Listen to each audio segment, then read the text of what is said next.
Bismillahirrahmanirrahim. Assalamualaikum warahmatullahi wabarakatuh.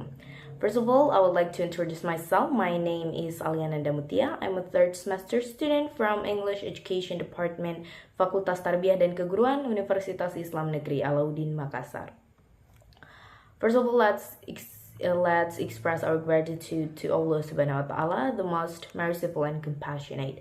Secondly, salawat and salam always be delivered to our Prophet Muhammad Sallallahu Alaihi Wasallam, who brought us from the darkness into the brightness.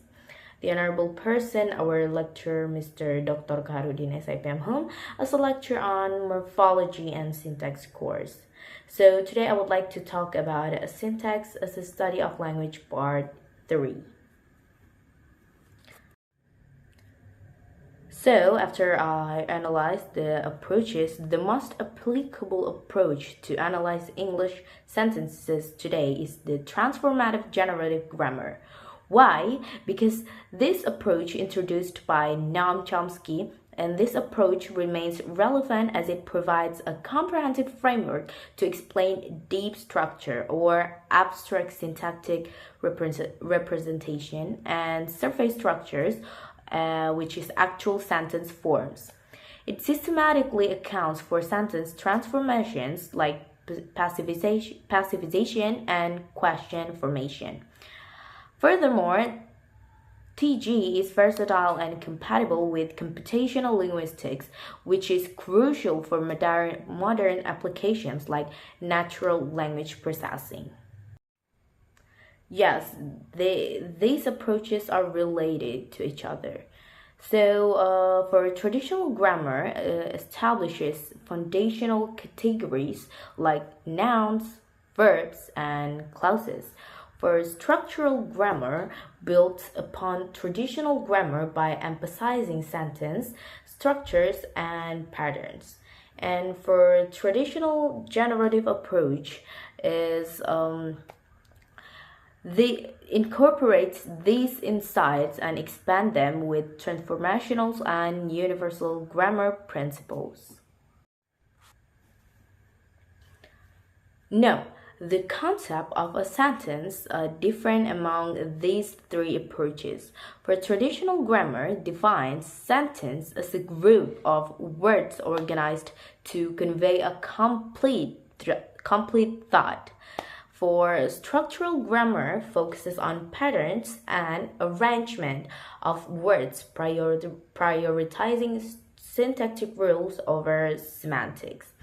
And then for transformative generative grammar, sees a sentence as a product of deep structure and surface structure, and it emphasizing the cognitive processes underlying language. Each approach offers unique perspectives and priorities in understanding sentence structures. The transformative generative approach developed by Noam Chomsky explains how sentences are derived from an abstract deep structure to a surface structure through transformations like movement, deletion, or insertion. Steps to analyze sentences using transformative generative approach is first, identify the deep structure which represents the core meaning of the sentence. And the second step is apply transformations, for example, like question transformation and passivization to derive the surface structure. Is transformative generative easier to use? Yes, transformative generative simplifies the analysis of complex sentences and ambiguities. For example, it explains why John read the book, it's active, and the book was read by John, it's passive, share the same deep structure. Its systematic framework is especially beneficial for understanding variations in sentence forms. In the transformative generative grammar approach, sentence structure refers to the hierarchical organization of constituents or phrases within a sentence. These constituents include, first, noun phrases. Second, verb phrases. And then third, prepositional phrase.